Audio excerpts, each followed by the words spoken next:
All right, so this is the Electric State on Netflix. Came out earlier this year. It's directed by the Russo brothers. Oh my god! From what I saw around the time that this movie came out, uh, people didn't like it too much. I didn't even know until I looked on IMDb. The Metascore is 30, so yeah, it didn't do too well. I wanted to review it when it first came out because I was like, okay, I kind of want to review this and talk about it, but I didn't. So that's what we're doing today. In this. It takes place in the 90s. I believe the very beginning of the movie was 1990. We have Michelle, played by Millie Bobby Brown. She's trying to convince her younger brother, Christopher, played by Woody Norman, to go to college. He's really smart, like insanely smart. Apparently a genius, especially with the things that go on later on. He's not wanting to go to college, and she wants him to so he can change the world with how smart he is. So she convinces him. At some point, their family they get into a car crash. Well, they hit a deer, and her brother dies, and her parents die. So now Michelle's on her own. She's living with a foster parent. During this time, war kicks off between the robots and the humans, between robots and humanity.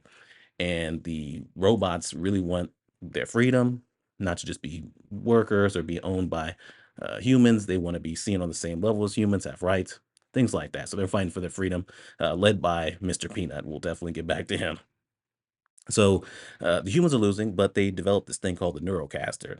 You put it on your head, and a human can pilot a drone, and with that drone, they're able to fight and then also win against the robots. So treaty is drafted, and the robots end up being sent to this exile zone or whatever it is. They have to stay in that zone, and if they come out, they get deactivated or killed. And humans aren't allowed to go in. One night, this robot comes in, and this robot is saying certain lines from this cartoon show, a cartoon show that Michelle's younger brother used to love.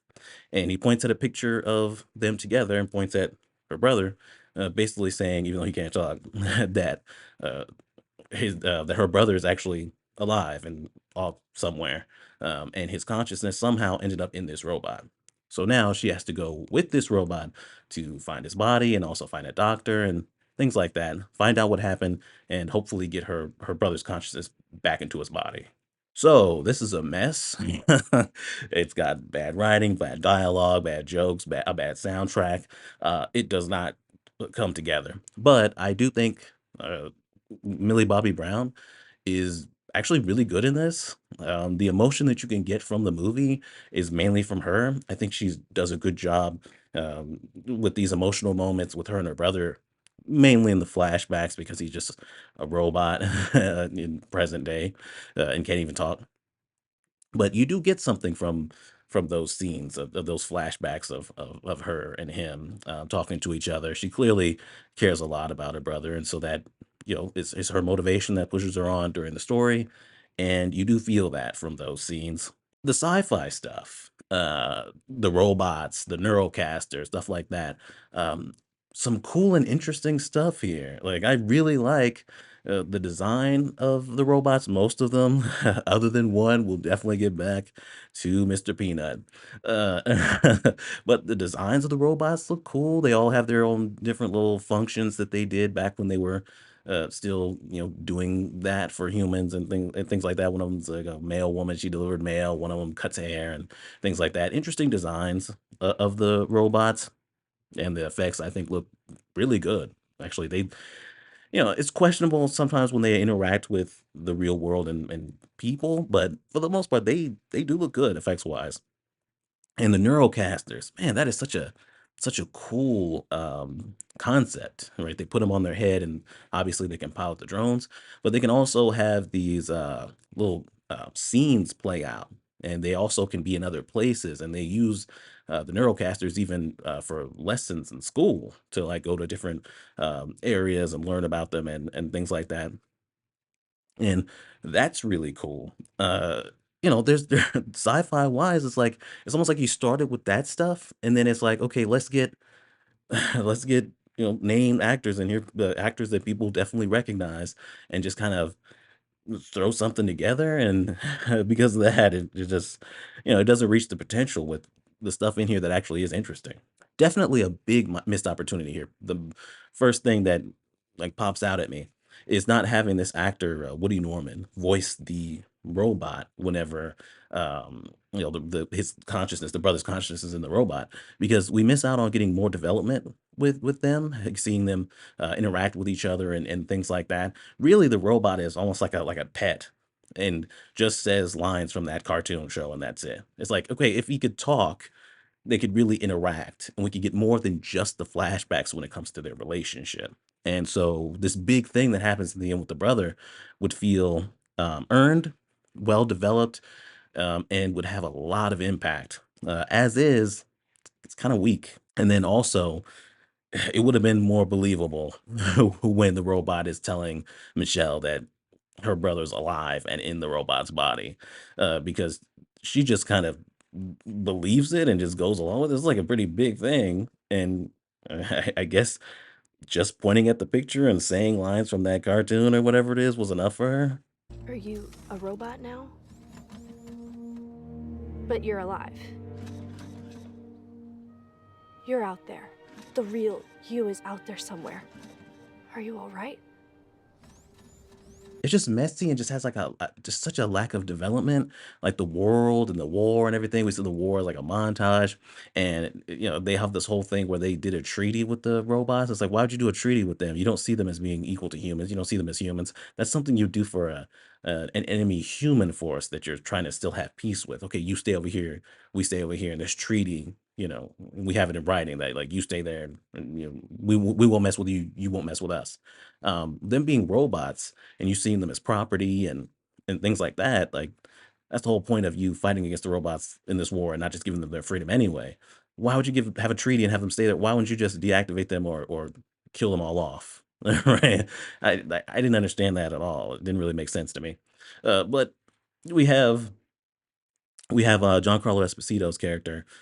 He's villain, right? He's this decorated soldier. He uses use the drones to like kill a bunch of robots and things like that. He's all about killing robots, and he's going after them while they're trying to, um, get to the brother's body and get to the doctor and figure out what's going on. And for him to be so anti-robot and for him to kind of have an arc with that, uh, I feel like there should be more to the character, right? Like, I don't remember there being a motivation to why he's so anti-robot and wants to kill them in the first place. So it's like, there should be more there. Then you have Ethan Skate, who's the main villain, and he's the head of um, this company that has the neurocasters and everything that helped defeat the robots in the war. I believe it was called Sentry, the company that has them and all that. The company that he's the head of. Uh, he he does horrible shit. I mean, absolutely horrible. I mean, you got Stanley Tucci as the character, great actor once again, but not much for him to do and not much development. I mean, he's doing all this stuff, especially when you get to the reveal of what he did to the brother and everything like it's sick, horrific type stuff. Some of the worst stuff you could ever do. But as far as I know, like his motivation really is just so that he can have use the neurocaster so he can have these fantasy visions of his mom being nice to him because she was abusive to him as a kid. Is like, really? That's it? You did all this for that? Then you have Chris Pratt in here, who I think gives the worst performance in this. Um, he is very clearly just phoning it in. He's basically just Star Lord. He's less interesting Star Lord, not as well written Star Lord. He's discount Star Lord.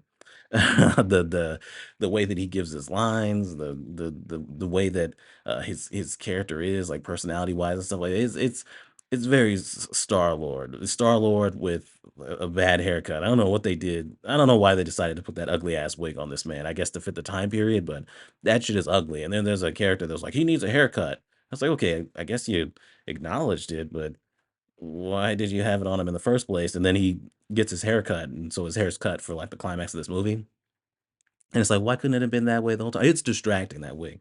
But yeah, he's not really giving much into it. It's like, okay, there's not much on the page for him, not much for him to do. So it's like, okay, I guess I'll just be Star Lord. It's like, and he has this friendship with this robot, and they have a backstory and everything. Kind of an endearing relationship between the two, but they're annoying, right? They have jokes and banter back and forth, and it's never funny. Just tell me that you took it, and I won't get mad.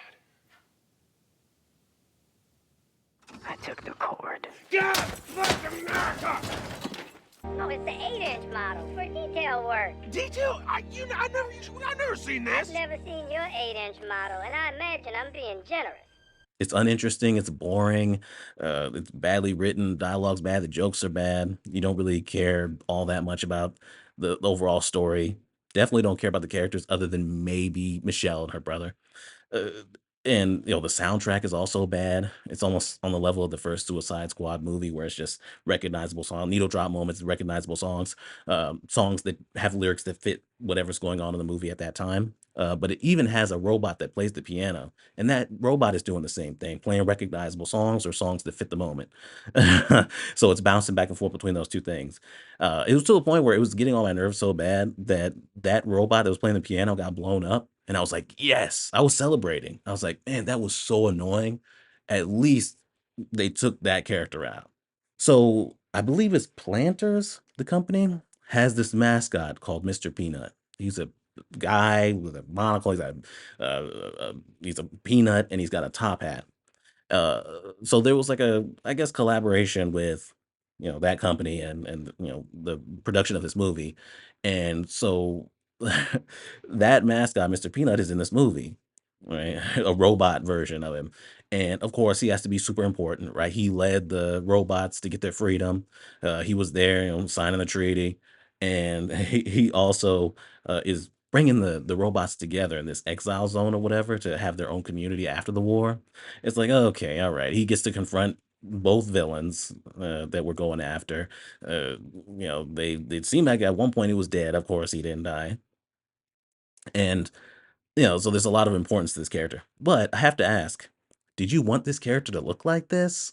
I mean, because like this is your mascot, and you got him in this movie, and he is the worst looking thing in this movie. I'm talking. So he has he has like kind of a human like face. He's voiced by Woody Harrelson, which I think does an all right job, but he has like kind of this human like face, but not quite.